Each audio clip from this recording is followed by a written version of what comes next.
না আমাদের সব রুটিন মাফিক করবেন, একেবারে একটা রুটিন করে ফেলবেন। কখন আপনি তারাবি তো আমরা এখানেই পড়বো, তারাবির পরে কি কি কাজ করবেন, ঘুমটা যেন আমরা পুরা মাসে ঘুমটা কম করি। ঘুম আপনি আমাদের এখানে ডাক্তাররা বলে না 8 ঘন্টা 10 ঘন্টা ঘুম, ভাই 6 ঘন্টা 6 ঘন্টা 5 ঘন্টা ঘুমাইলেও হয়। আল্লাহর দুনিয়াতে অনেক মানুষ আছে ঘুমাইতেছে না।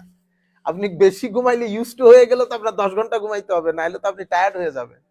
কিন্তু আয় হায়, আমাদের এক উস্তাদ, তো ওনাকে এক ভদ্রলোক জিজ্ঞেস করতেছেন, হুজুর আপনি যেই পরিমাণ কাজ করছেন কিতাব, হুজুর এই পরিমাণ কাজ আপনি করলেন কেমনে?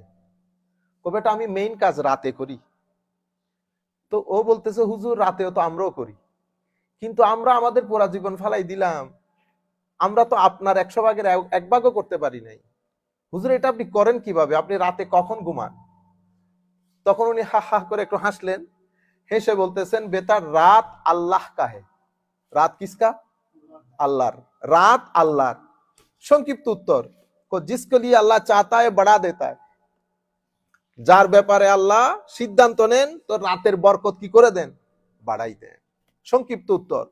এবং আমি ওনার সাথে যারা কাজ করেন ওনারা ওনাদের ভাষ্য মতে, হুজুর এমনিতে রাতের 1টা 1.5টা করে একটু করে ঘুমাইতে যান, ঘুমাইতে গিয়ে আবার বলেন যে বেটা মুঝে জাগা দেনা, ঘন্টা 2 বাদ মুঝে জাগা দেন। তো যখনই ওনাকে ডাক মারি, নক করি, তো ওখান থেকে আওয়াজ আসে বেটা মে হুঁ। তো বলে যে এখন ঘুমাই কখন? আপনারা বুঝতে পারতেছেন? তো এই জন্য এই ঘুমটা একটু কম করে ফেলি এই পুরা রমজান মাসের মধ্যে। আর যদি একটু ঘুমাইতে হয় তো দিনের বেলা 1-1.5 ঘন্টা 2 ঘন্টা ঘুমাইয়া রাতের ঘুমটাকে একটু ইয়া করি।